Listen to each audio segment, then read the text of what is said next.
하겠습니다.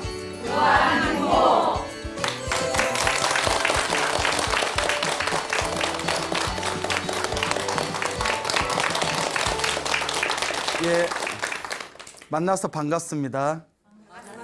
예, 광우 스님이라고 합니다.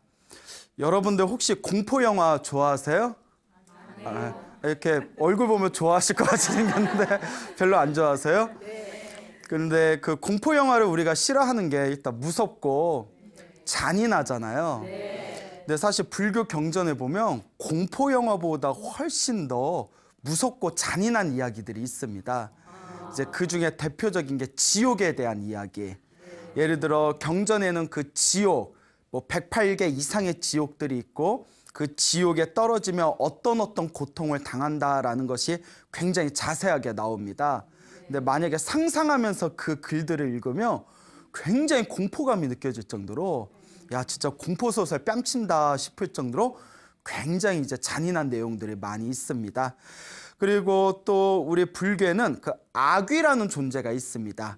여러분 아귀 아세요? 잘 모르시는 것 같은데 아귀찜은 아시죠? 자, 불교에서는 아귀라고 해서 배고플 아, 굶주릴 아자를 쓰고 귀신 귀자를 써서 배고픔에 굶주린 귀신들의 세계, 아귀계가 있다고 합니다. 자, 그래서 우리 불교에서는 윤회 세상이 있다고 이야기하죠. 그래서 자기가 지은 업보 따라 태어나고 죽고 태어나고 죽는 것을 반복하게 되는데 선업, 착한 업을 많이 지으면 좋은 세상에 태어나고 나쁜 업을 많이 짓게 되면 어떤 세상에 태어난다? 예, 괴롭고 나쁜 세상에 태어난다 가르치고 있죠. 그래서 이 윤회가 6가지 세계로 이루어졌다고 합니다. 몇 가지 세계요? 6가지. 예, 그래서 6가지로 이루어진 윤회의 세계다 해서 육도윤회라고 부릅니다. 다 들어보셨죠? 네. 뭐 표정 보니까 별로 안 들어본 것 같은데. 자, 육도윤회. 그래서 가장 괴로운 세계가 지옥 세계입니다. 예, 지옥이란 말은 다 들어보셨잖아요. 네. 굉장히 고통이 가득한 괴로움의 세계가 지옥 세계고요. 지옥보다 위의 세계가 아귀 세계입니다. 아귀. 아까 얘기한 배고픈 굶주린 귀신들의 세계. 그게 이제 아귀 세계가 되겠죠. 아귀보다 위에가 이제 축생계라고 합니다. 그래서 축생은 우리가 흔히 이 축생 같은 놈 들어보셨죠? 그래서 짐승들의 세계를 뜻하는 겁니다. 뭐 개나 고양이나 소, 돼지나 곤충에 이르기까지. 그래서 이제 짐승들의 세계를 축생계라고 부르고요. 축생보다 위의 세계를 아슈라계라고 합니다. 그래서 뭐 아슈라장 이란 말 들어보셨죠?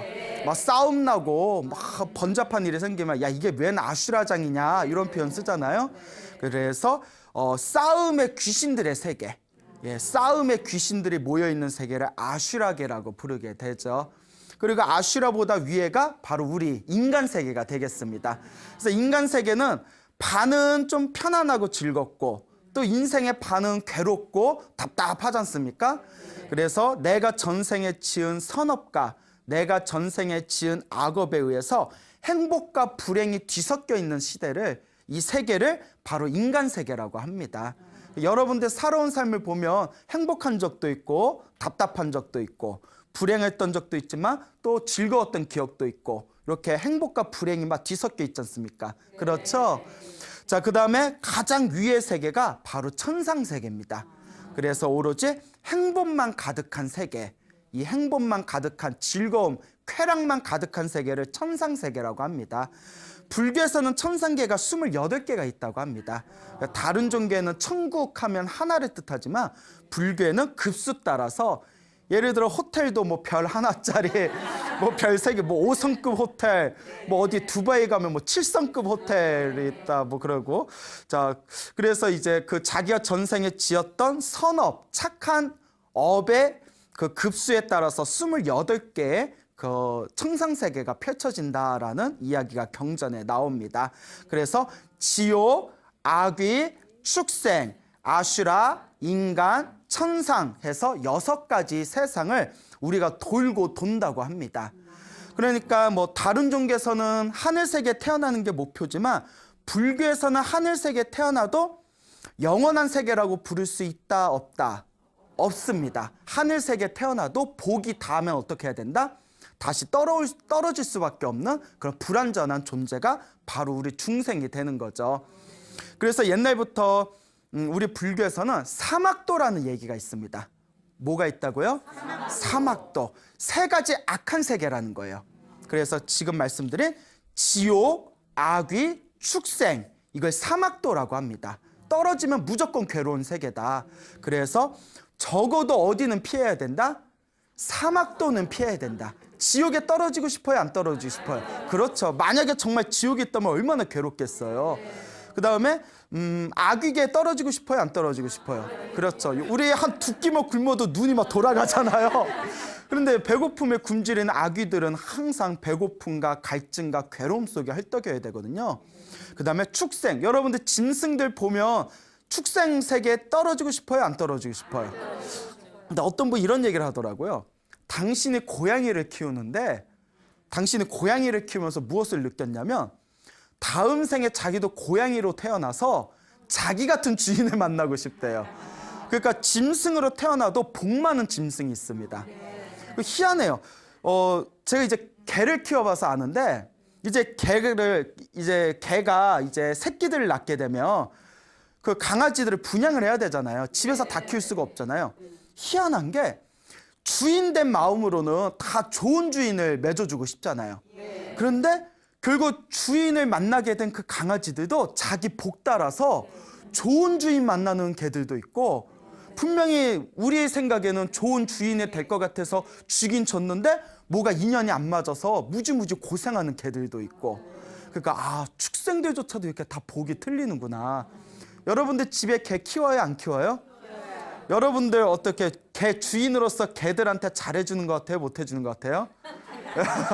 그냥 웃지요. 자, 이렇게 지옥, 악귀, 축생 세 가지의 이 어떤 괴로움의 세계는 무조건 피해야 된다. 이걸 사막도라고 부릅니다. 그래서 오늘의 주제는 악귀에 대해서 한번 이야기해 보겠습니다. 악귀, 배고픔에 굶주린 귀신들의 세계. 악귀는 살아생전의 욕심과 욕망과 탐욕 속에 살아갔던 존재들이 다음 생에 악귀로 태어난다고 합니다. 그러니까 지옥의 고통보다는 좀 덜하지만 지옥 못지않은 엄청난 괴로움을 당하면서 살아야 되는 존재죠. 그래서 악귀에 대해서 비유한 글을 보면 몸뚱아리, 그 위장이 엄청나게 크답니다. 위장이 엄청나게 크니까 항상 속이 어떻겠어요? 항상 배가 고픈 거예요. 배가 고프고 머리도 엄청나게 크대요. 대두. 머리도 엄청나게 크고 위장도 엄청나게, 배도 엄청나게 큰데 여기 목구멍이 바늘구멍보다 작대요. 뭘 삼킬 수가 있어요, 없어요? 아무리 배가 고파도 뭘 삼킬 수가 없답니다. 눈앞에 뭐 음식이 있어도 먹을 수가 없는 거예요. 씹어도 삼켜도 항상 목구멍에 바늘구멍 같으니까 턱턱 막혀버리고 위장은 엄청나게 크니까 계속 위 얘기 나오니까 항상 배는 고프고 그게 괴로움에 배고픔에 떨며 살아가는 존재들을 악귀라고 합니다. 그래서 살아생전에 남을 속이고 자신의 욕망만을 추구하고 탐욕만을 이제 채우면서 살아갔던 존재들이 이 악귀 세상에 태어난다라고 합니다. 그래서 이번 생에 그렇게 자신의 탐욕을 추구하면서 살아가는 사람들은 이런 이야기를 들으면 에이 그딴 게 어딨어 이러지만 불교 경전에서는 이번 생에 자기가 지은 업보 따라 반드시 다음 생에라도 반드시 자기가 그 업보를 받을 수밖에 없다라고 우리 부처님께서 누누이 말씀을 하셨습니다. 그게 바로 인과 업보가 되겠죠. 그 부처님께서 이제 세상에 널리 법을 펼치시고 수많은 제자들을 받아들이셨는데 부처님의 거룩한 제자분들 중에서 신통제일이 계셨습니다. 이 신통제일이 바로 우리가 목련존자라고 부릅니다. 부처님의 신통제일 목련존자 혹은 목건련 스님이라고도 부르고요. 저쪽 말로는 목갈라나라고도 부릅니다. 목갈라나. 그래서 인도 말로는 목갈라나. 한문으로 넘어와서는 목건련. 그리고 목건련의 가운데를 빼서 목련 스님 이렇게 부르는데 이제 다 같은 스님입니다. 이 목건련 스님께서 하루는 어느 스님과 함께 이제 탁발을 하기 위해서 산에서 이렇게 내려오고 계셨대요. 산에서 싹 내려오고 계셨는데 여러분 악귀들이 여러분들 눈에 보여요, 안 보여요? 예, 그리고 보여도 문제겠죠. 예? 근데 이 아귀들이 우리 주변에 엄청나게 많답니다. 그러니까 여러분들 괜히 산길 걸으면 등골이 쭈삣쭈삣하거나, 예? 괜히 어디 잠을 잤는데 자고 일어나도 막 개운하지가 않고 막 그러거나, 예? 그리고 막 괜히 새 집에, 오래된 새 집에 이사를 갔는데 자기 혼자 자고 있는데 막 마루에서 누가 두벅두벅 걸어 다니는 느낌이 든다거나, 예, 뭐 약한 모습. 예. 자, 어쨌거나 이런 우리 보이지 않는 영적인 존재들이 있답니다. 그 중에는 그런 아귀들도 요 지상 세계에 있는데 우리의 업이 틀리기 때문에 사람 눈에는 보이지가 않는답니다. 그리고 별로 보이고 싶지도 않고요. 예, 우리가 보고 싶은 마음도 없고. 그런데 이 목련존자께서는 신통력이 있으셨기 때문에, 신통제일이잖아요. 그래서 천안통을 가지고 계셨대요. 그래서 사람이 볼 수 없는 것들을 다 꿰뚫어 보셨답니다. 그래서 이 목련 스님께서 이렇게 이제 스님과 함께 이제 탁발을 하기 위해서 산에서 내려와서 도시로 가고 있는데, 산 기슭에 몸은 뱀의 몸인데, 뱀 아시죠? 뱀.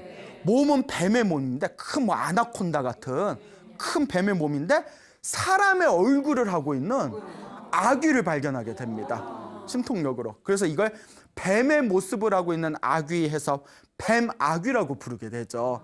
근데 이 뱀아귀가 몸은 이제 뱀의 몸인데 얼굴은 사람의 몸이고 머리끝에서 꼬리까지 활활 불타고 있더래요. 활활 불타서 이 뱀이 막 고통 속에 막 허둥거리고 있는 그런 모습을 목련 스님께서 싹 보십니다. 그러니까 남들 눈에는 안 보이는 거예요. 신통제의 목련 스님이 그걸 딱 보시더니 이렇게 살짝 미소를 지으십니다. 아, 전생에 무서운 업보를 지어서 저렇게 괴로움을 당하고 있구나. 그래서 이제 씁쓸한 이렇게 미소를 지으시니까 옆에 있는 스님이 걷다가 뜬금없이 웃으니까 뭐지? 해가지고 목련 스님이시여, 왜 웃고 계십니까? 왜 그런 씁쓸한 미소를 지으십니까? 무엇을 보고 그렇게 웃고 계십니까? 하니까 목련 스님이 지금 질문할 때가 아닙니다. 조금 이따 우리가 탁발을 마치고 부처님께 갈 텐데 부처님 앞에서 다시 똑같은 질문을 하시기 바랍니다. 이러는 거예요. 살짝 튕기네요. 예. 하여튼 목련 스님께서 지금은 질문하지 마시고 부처님 앞에서 다시 질문하십시오.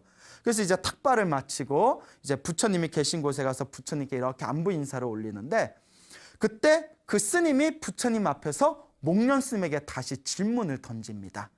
목련 스님이시여, 아까 길을 걷다가 이렇게 미소를 지으셨을 때 제가 왜 그런 미소를 지으십니까? 했더니 지금 질문하지 말고 부처님께 인사드릴 때 부처님 앞에서 다시 질문하십시오라고 했는데 지금이 그때인 것 같습니다. 자, 그때 왜 미소를 지으셨습니까? 왜 그런 씁쓸한 미소를 지으셨습니까? 라고 했을 때 목련 스님이 이제 그때 자기가 보았던 모습의 뱀 모습의 아귀의 현상에 대해서 설명을 합니다. 몸은 엄청나게 긴 뱀인데 얼굴은 사람의 얼굴을 하고 있었고 머리에서 꼬리까지 활활 불타서 막 엄청나게 막 고통 속에 몸부림치고 있더라. 공포 영화에나 나올 법한 모습이죠. 그러니까 그 얘기를 듣고 주변에 있던 스님들이 에이, 풍이 너무 심하십니다. 농담이 너무 심합니다. 세상에 그런 존재가 어디 있습니까?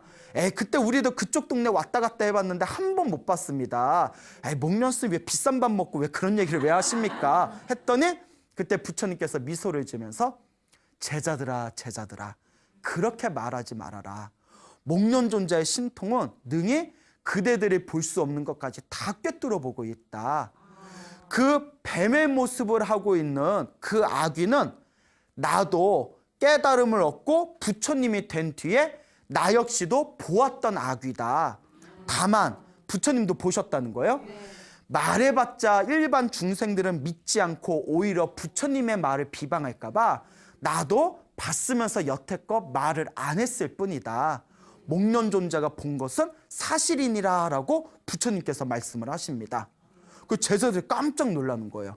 근데 제자들 입장에서는 부처님도 직접 보셨다니까 감히 안 믿을 수가 없잖아요. 그래서 이제 제자들이 부처님께 청을 올립니다. 거룩하신 세존이시여, 그 사람의 얼굴을 하고 뱀의 모습을 하고 있는 그 뱀 아귀는 어떤 인연이 있기에 그와 같은 고통을 당하고 그와 같은 몸을 받은 것입니까? 그 인연에 대해서 설해 주십시오라고 청을 합니다. 그러니까 부처님께서 다음과 같이 이야기하십니다. 머나먼 과거 전생에, 아주 머나먼 과거 전생에 깨달음을 얻은 거룩한 그 수행자가 있었다고 합니다. 그래서 깨달음을 얻은 거룩한 수행자, 부처님이 안 계신 시대에 거룩한 깨달음을 얻은 성자를 우리는 벽지불이라고 부릅니다. 경전에서 벽지불. 네, 불은 부처는 부처인데 이제 우리가 말하는 부처님보다는 약간 단계가 낮으신 분이에요. 여건은 이제 거룩한 깨달음을 얻으신 거룩한 성자를 벽지불이라고 부르는데, 그 오랜 과거 전생에 이 벽지불이 계셨다고 합니다. 이 거룩한 깨달음을 얻으신 성자가 계셨는데, 이 신도들이 이 벽지불을 너무나 이제 존경하고 존중해서 강둑 근처에다가 그 자그마한 토굴을 하나 지어줬답니다. 흙과 나뭇잎과 이제 나무를 이용해 가지고 스님이 이제 수행에만 전념할 수 있도록 이렇게 토굴을 하나 만들어줬는데, 이 사람들이 그 토굴에서 수행하고 있는 거룩한 성자에게 공양을 올리려고 아침하고 저녁마다 성자를 찾아갔답니다. 얼마나 수많은 사람들이 그 토굴에 찾아갔겠어요. 근데 하필이면 가는 지름길에 어느 농사에 어느 농부가 농사를 짓는 밭이 있었다고 합니다. 사람들이 지나가면서 그 밭에 다 밟고 가는 거예요. 그 농부 입장에서 얼마나 짜증나요. 그래서 사람들한테 내 논을 밟지 마시오, 내 밭을 밟지 마시오 얘기를 하는데 말 들어야 안 들어요? 우리 중생들 가만히 보면 말 더럽게 안 들어요. 예? 그 느끼시죠? 예, 그 별나게 그 밭 좀 이렇게 피해서 가면 되는데 꼭 그냥 남의 밭이라고 이렇게 밟고 지나간 사람들이 있잖아요. 그러니까 이게 하루 이틀도 아니고 계속 반복되다 보니까 이 사람이 화가 나는 거예요. 그래서 고민에 빠집니다. 어떻게 해야 될까? 어떻게 해야 내 밭을 못 밟게 할까? 근데 사람은 지혜가 있어야 됩니다. 뭐가 있어야 된다? 지혜. 지혜가 없는 어리석은 사람은 어리석은 짓을 행하게 되고, 그 어리석은 짓을 행하게 되면 결국 그 어리석은 짓을 한 업보는 결국 누구에게 다가오게 될까요? 자기 자신한테 다가오게 되죠. 충분히 그것을 막을 만한 좋은 방법이 있었음에도 불구하고 그 사람은 지혜가 없고 어리석었기 때문에 어떤 방법을 선택하냐면 최악의 방법을 선택합니다.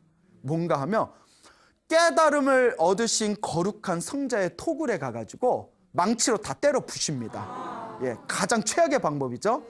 다 때려 부시고 거기다 불을 질러버립니다. 이제 불을 질러버려요. 그때 이제 그 깨달음을 얻으신 거룩한 성자인 벽지불께서 이제 마을에 가서 탁발을 하시고 다 이렇게 당신 방이 있는 토굴에 왔는데 다 어떻게 됐어요? 불타서 흔적도 없이 사라졌잖아요. 이제 우리 같으면 난리 났을 거예요. 뭐 손에 뭐 소송 걸고 고소 고발하고 뭐 너 죽네 나 죽네 하고. 자, 그런데 거룩한 성자가 그러겠어요, 안 그러겠어요? 그럼요. 이제 마음에 어떤 미움이나 분노도 없는 성인이기 때문에 이분께서 이곳에 인연이 다 있나 보다 하고는 멀리 길을 떠나가 버리십니다. 멀리 길을 떠났는데 갑자기 이제 성자의 모습이 사라지니까 그 성자를 모시던 마을 주민들이 그 토굴에 가봅니다. 그 다들 경악을 하게 돼요. 토굴이 다 어떻게 돼 있으니까? 다 불에 타서 사라져버리고 성자도 사라져버리니까 이 마을 주민들 뭐 화딱지가 나는 거예요. 그럴 때 이 눈치 없는 농부가 가만히 있어야 되는데 서프라이즈 이렇게 나타나면서 내가 태웠지롱 이래버리는 거예요. 그러면 돼요, 안 돼요? 예, 그럴 때 잘못을 했으면 꼭 숨어 있어야지. 내가 다 태웠지롱, 야 그러지? 누가 내 밭을 밟으래? 뭐 싸다 싸 뭐 이러다가 화가 난 마을 주민들한테 맞아 죽습니다. 예, 맞아 죽게 됩니다, 책에. 자, 그러니까 이 맞아 죽은 이 농부가 죽은 뒤에 지옥에 떨어지게 됩니다. 근데 왜 지옥에 떨어졌냐? 거룩한 성자가 거처하고 있는 거룩한 성자의 보금자리를 불태우고 악한 마음으로 때려 부셨기 때문에 그 악업이 강력하다는 거예요. 무슨 말인지 알겠죠? 예, 만약에 그냥 우리와 똑같은 일반 중생의 집이었으면 조금 덜할 수도 있었겠지만 깨달음을 얻으신 거룩한 성자를 나쁜 마음을 품고 거룩한 성자가 거처하는 곳을 때려 부시고 불태웠기 때문에 지옥에 떨어지게 됩니다. 자, 그러면서 석가모니 부처님께서 하시는 말씀이 이 이야기를 다 펼치시면서 지옥에 떨어졌던 그 농부는 지옥에서 고통을 당하고 업일 다 갚은 뒤에 다시 지옥에서 나왔지만 그때 거룩한 성자인 벽지불에 집을 불태웠던 업보가 너무 강해서 아직도 업보가 조금 남아가지고 지옥에 나온 뒤로도 어떤 모습으로? 뱀의 모습을 한 모습으로 몸이 활활 불타오르면서 고통받는 업보를 당하고 있는 것이다. 이것도 다 자기가 지은 악업의 업보이다라고 말씀을 하셨습니다. 정말 이런 얘기를 들으면 우리가 죄 짓고는 못 살아요. 그래서 이런 부처님의 거룩한 인과 업보를 믿지 않는 사람들은 그런 게 어딨어, 에이 뻥치네, 뭐 어디서 약치고 있어, 뭐 이런 마음을 품겠지만 이럴 때 우리가 전문 용어로 뭐라고 표현하죠? 그러다 한 방에 훅 간다. 그렇게 믿지 않고 함부로 살다가는 그 업보를 언젠가 자기가 받게 됩니다. 자, 이와 같이 뱀의 모습을 한 아귀의 업보에 대한 이야기를 부처님께서 설하시는 내용이 또 이제 우리 불교 서적에 나오고 있습니다. 이 목련 스님이 또 어느 날 길을 걷다가 까마귀 모습을 한 아귀를 보게 됩니다. 아귀가 까마귀의 모습을 하고 있대요. 까마귀의 모습을 하고 엄청나게 고통을 당하고 있더랍니다. 그래서 목련존자는 신통력이 있으니까 일반인 눈에는 보이지 않는 그 까마귀 모습의 아귀를 다 보고 나서 이제 목련 스님의 신통의 힘으로 그 아귀에게 말을 겁니다.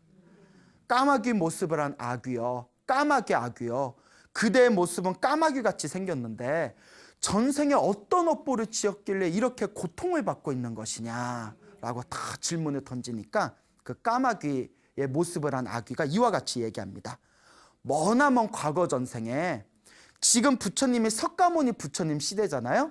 석가모니 부처님 이전에 오셨던 부처님이 가섭 부처님이라고 계십니다.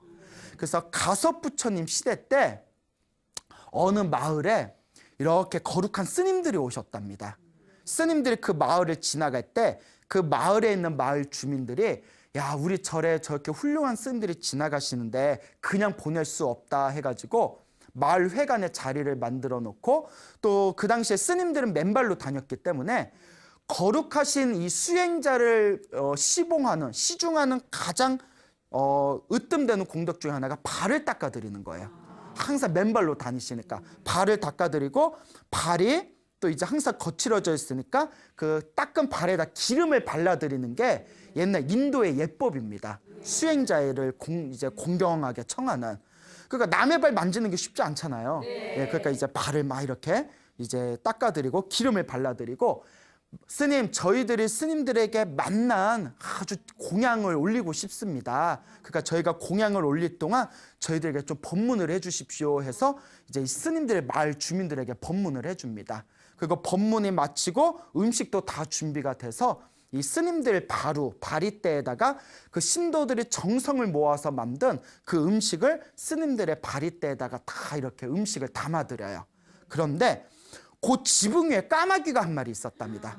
까마귀가 거기 이제 막 만난 게 있으니까 나도 먹고 싶다 해가지고 스님의 바로 안에 있는 까마귀, 그 바로 안에 있는 음식을 까마귀가 딱 채갔답니다. 그래서 이제 신도가 공양을 또 올렸는데 그렇게 까마귀가 3번을 그 음식을 채갔대요.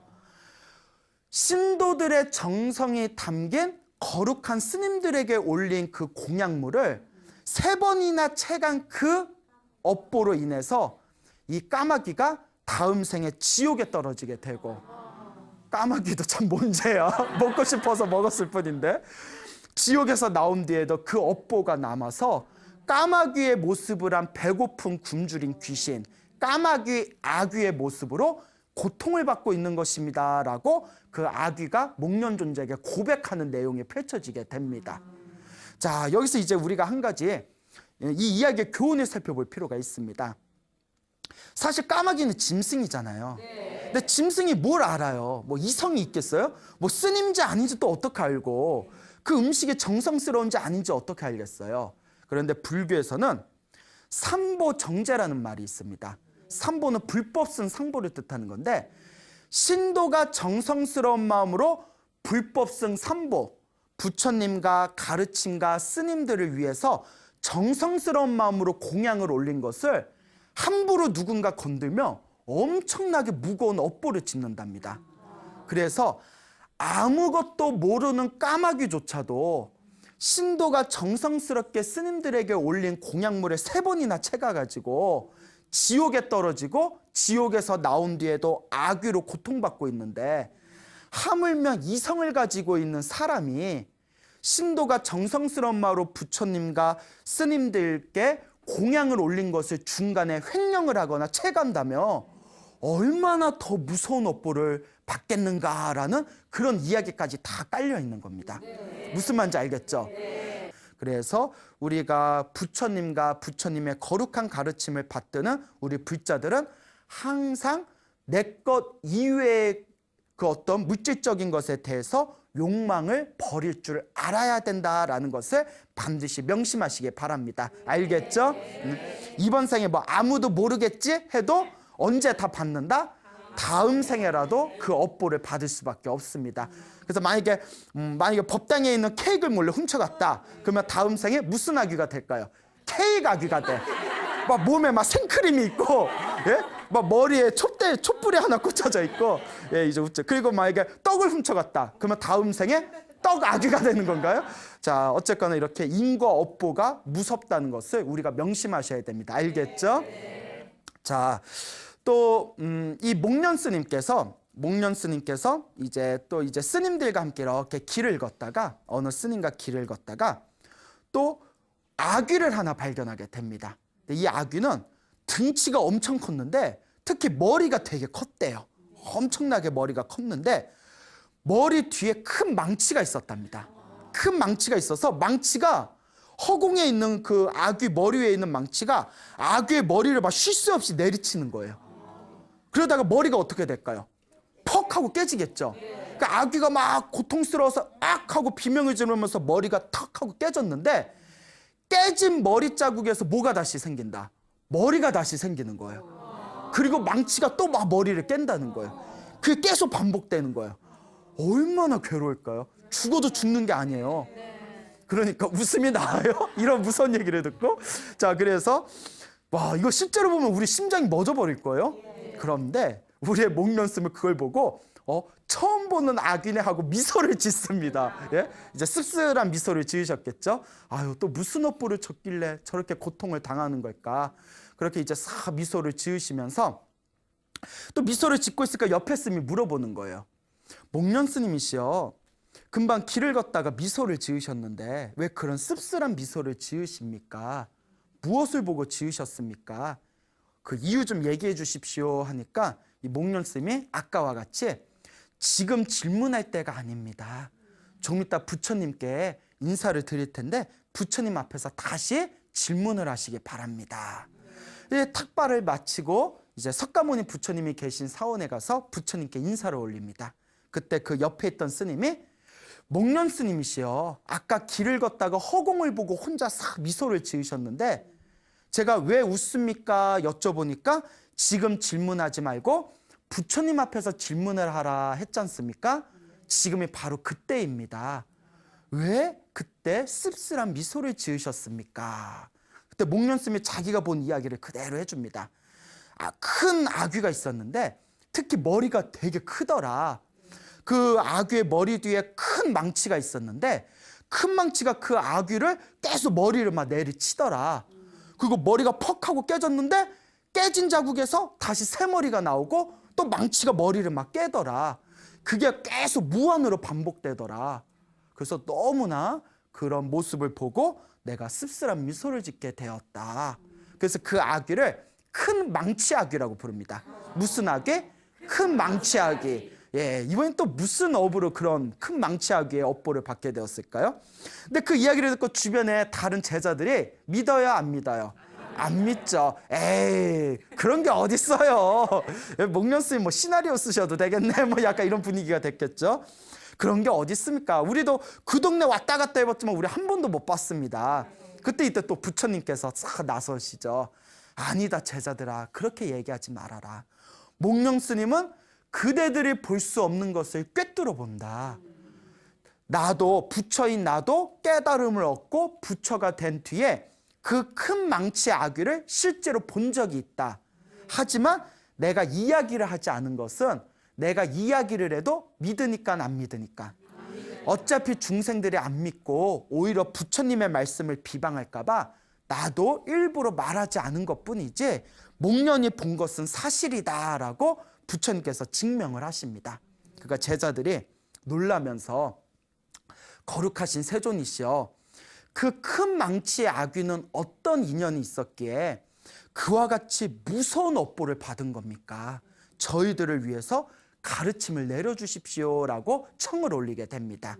그래서 부처님께서 다음과 같은 이야기를 하십니다. 머나먼 과거 전생에 어느 전름발이가 있었는데 이 전름발이가 엄청난 기술 하나가 있었대요. 그 기술이 새총을 쏘는 거였대요. 새총 아시죠? 새총. 이렇게 돌 놔서 딱 하는 거. 얼마나 백발백중이었는지 멀리서 나뭇잎에다가 새총을 쓰면 이렇게 동물 모습을 이렇게 만들어낼 정도였대요. 동물 모습을 막 이렇게 쏴가지고 가까이 보면 막 토끼 모습도 있고 뭐 소모, 돼지 모습도 있고. 그 애들이 너무나 신기해서 아저씨 우리 뭐 코끼리 만들어 주세요 하면 새총을 쏴서 나뭇잎에다 코끼리 모양을 만들고, 아저씨 뭐 이번에는 호랑이 모습으로 만들어 주세요 하면 호랑이로 만들어 주고. 그러니까 애들이 아저씨가 막 이렇게 그 새총을 쏴가지고 동물 모습의 나뭇잎으로 이제 만들 때마다 아이들의 박수를 치면서 막 먹을 것도 갖다 주고 뭐 엿도 갖다 주고 동전도 갖다 주니까 수입이 쏠쏠한 거예요. 예? 그래서 이제 그걸로 하루하루 먹고 사는 그 이제 새총 쏘는 그 사격수가 있었는데, 어느 날 그 나라의 왕이 산책을 나왔다가 날씨가 더워서 그 나무 밑에서 잠시 이렇게 누워가지고 그늘 밑에서 잠시 휴식을 취했답니다. 근데 나뭇잎이 이상한 거예요. 나뭇잎이 왜 이러지? 저기 뭐야, 이거 벌레가 다 이거 쏘아 먹었나? 그러니까 자세히 봤더니 다 동물의 얼굴 모양인 거예요. 깜짝 놀래가지고 야, 이걸 누가 이렇게 만들었냐 하고 신화를 풀어서 이제 찾아봤더니 그 이제 전름발이인 그 새총 사격수가 새총으로 그 나뭇잎을 동물 모습으로 만들었다는 걸 알게 됩니다. 야, 정말 백발백중 기가 막힌 그런 새총 사격수구나. 그래서 그 전름발이 새총 사격수를 딱 불러가지고 부탁을 합니다. 잘 됐다. 내가 실은 고민이 있다. 나에게 신하가 있는데 이 신하가 너무 말이 많다. 그래서 회의 시간에 하도 말을 많이 해가지고 내가 너무나 힘들고 지친다. 그러니까 이 말 많은 신하가 말을 할 때마다 뒤에 몰래 숨어가지고 새총에다가 염소똥, 동글동글한 염소똥 있죠. 염소똥을 입에다 좀 이렇게 좀 튕겨다오라고 이제 부탁을 하는 거예요. 그러니까 이제 요 새총 사격수는 왕이 이제 부탁을 한 거니까 그 정도면 쉽습니다. 뭐 저 나뭇잎에도 쏘는데 그게 뭐가 문제겠습니까? 이러면서 하겠습니다 하니까 왕이 이제 고용을 합니다. 정식으로 고용을 해서 이제 몰래 왕실에 데려가 가지고 왕실 뒤에 이제 회의장 뒤에다가 이제 커튼을 칩니다. 그 커튼에다가 살짝 칼로 짠 뒤에 이렇게 밖에서 살짝 보이게 커튼을 살짝 찢어 놓습니다. 그리고 이제 회의가 시작됐는데 아니나 다를까 말이 너무 많은 거예요, 신하가. 그 왕이 이제 피곤해가지고 하고 이렇게 앉아 있는데 이제 말이 점점점 길어지면서 말하다 보면 입이 벌어지잖아요.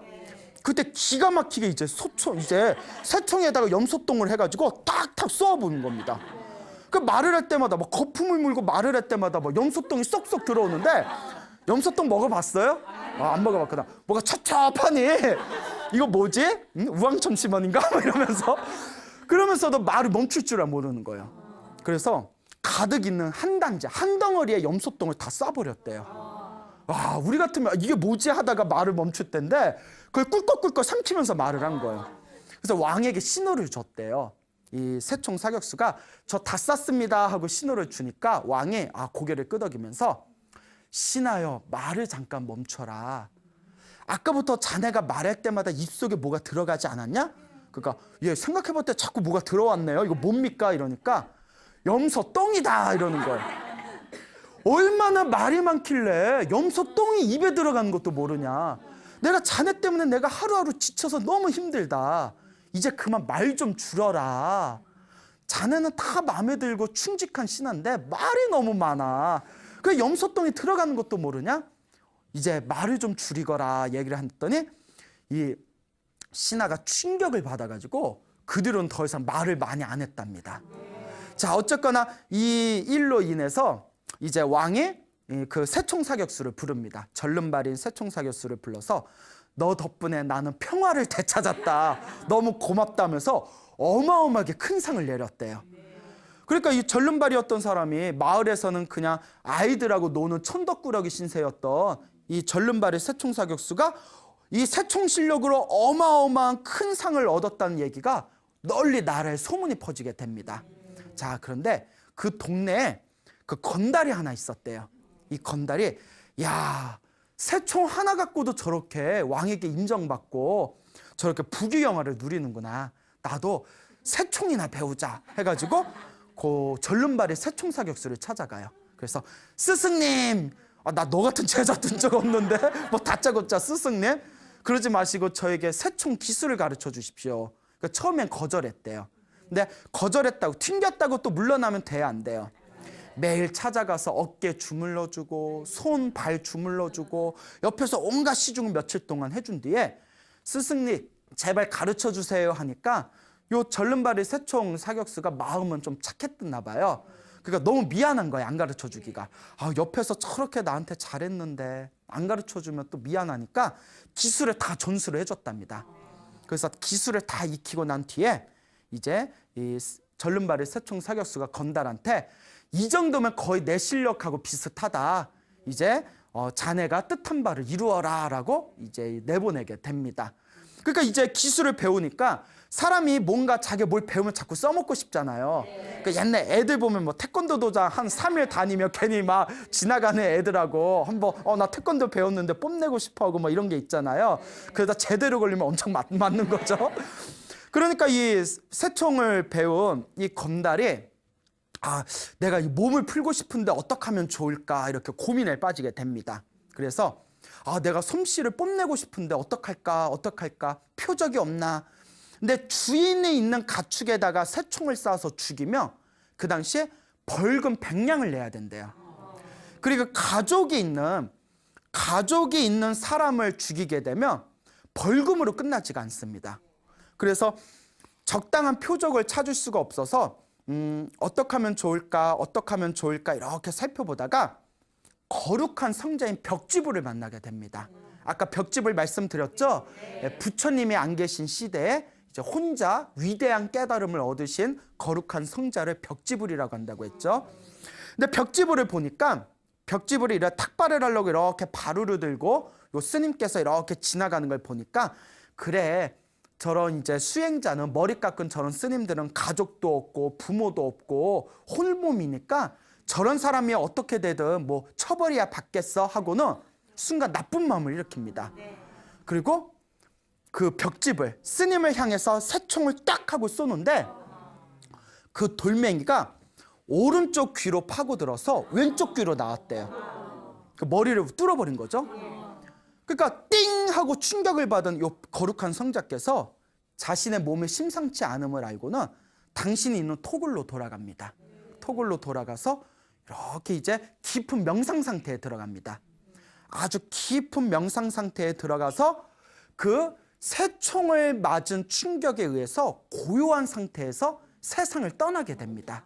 이제 숨을 거두게 되죠. 근데 이제 그 벽지불을 모시는 신도들이 있었을 거 아니에요. 근데 벽지불이 갑자기 발길이 끊기니까 왜 이렇게 요새 안 보이시지? 왜 이렇게 요새 안 보이시지? 하다가 이제 그 벽지불에 계신 토굴에 찾아가게 됩니다. 토굴에 딱 갔더니 자기들이 모시던 거룩한 스승께서 이렇게 참선 상태로 명상의 자세로 이렇게 숨을 거둔 걸 보게 됩니다. 귀에서는 이렇게 피를 쪼르르 이렇게 흘리고 있고 스승님이 왜 그러시지? 스승님이 왜 그러시지? 이러다가 그때 건달이 옆에서 주변을 이렇게 보다가 그때 가만히 있어야 돼요? 나서야 돼요? 가만히 있어야 되죠. 그런데 건달이 또 놀랬지? 뭐 이러면서 요거 누가 그랬게? 내가 그랬지? 하면서 자랑을 하는 거예요. 내 솜씨가 이렇게 뛰어나다. 그러니까 어리석은 사람은 안 돼요. 이걸 보고 신도들이 화가 나서 맞아 죽게 됩니다. 예, 아마 또 과실치사였나 봐요. 신도들한테 어떻게 이 사악한 놈을 봐라 하면서 두들겨 패게 됐는데 그때 목숨이 끊기게 되고 그 거룩한 성자에게 새총을 쏴가지고 그 목숨을 끊게 한 그 엄청난 그 무거운 업보의 힘에 의해서 이 건달은 죽은 뒤에 지옥에 떨어지게 됩니다. 그리고 지옥에서도 그 업이 다 갖고 난 뒤에도 그 업보가 너무나 무거워서 지옥에 나오고 난 뒤에도 계속 무엇이 부서지는? 머리가 깨시고 부서지는 큰 망치아귀가 된 것이다 라는 법문을 부처님께서 설하시는 내용이 우리 경전에 보면 자세히 나오고 있습니다. 그러면서 부처님께서 어리석은 사람이 기술과 힘이 있으면 오히려 불이익을 당한다. 왜냐? 어리석은 사람은 기술과 힘이 있으면 오히려 스스로를 망치기 때문이다 라는 그런 법문을 하십니다. 그러니까 우리 주변에 보면 착한 사람이, 선한 사람이 힘과 권력과 기술이 있으면 다른 사람을 위해서 사용하잖아요. 근데 어리석고 욕심 많은 사람이 권력이나 힘이나 기술이 있으면 자신의 욕망을 채우는 데에만 몰두하고 다른 사람들에게 폐를 끼치지 않습니까? 그렇기 때문에 지혜가 없고 어리석은 사람은 오히려 기술이나 힘이 있는 것이 오히려 자기의 업보를 더 무겁게 하는데 사용할 수가 있기 때문에 항상 조심해야 된다라고 부처님께서 설하고 계십니다. 자, 이렇게 오늘 아귀에 대해서, 이 아귀의 그 어떤 업보에 대해서 오늘 주제를 가지고 말씀을 드렸는데, 첫 번째 아귀가 뱀 모습을 한 아귀였죠. 뱀의 모습을 한 아귀의 모습이었고, 또 두 번째가 뭐였죠? 까마귀의 모습이었고, 그 기억하시네요. 네. 그 다음에 세 번째가 뭐였죠? 그렇죠. 큰 망치가 머리를 깨부시는 아귀의 업보에 대해서 말씀을 드렸습니다. 또 경전에 보면 이 외에도 수많은 아귀들의 업보들이 줄줄이 나오고 있습니다. 그러면서 부처님께서 하시는 말씀이 내가 지은 업보는 반드시 누가 받는다? 내가 받는다고 말씀을 하셨습니다. 그래서 우리 불자들은 살아가면서 제일 중요한 게 제일 먼저 일단 악업을 지어서는 안 됩니다. 무엇을 지어서는 안 된다? 악업을 지어서는 안 되고 그 다음에 중요한 게 혹시 악업을 지어놓은 게 있다면 다음 생에 그 업보를 당하기 전에 이번 생에 죽기 전에라도 연부를 하든 경전을 읽든 절을 하든 기도를 하고 복을 지어서 내가 지었던 악업을 조금이라도 녹여야 됩니다. 그러니까 우리가 살아오면서 착한 일만 하면서 살아오지는 않았지 않습니까?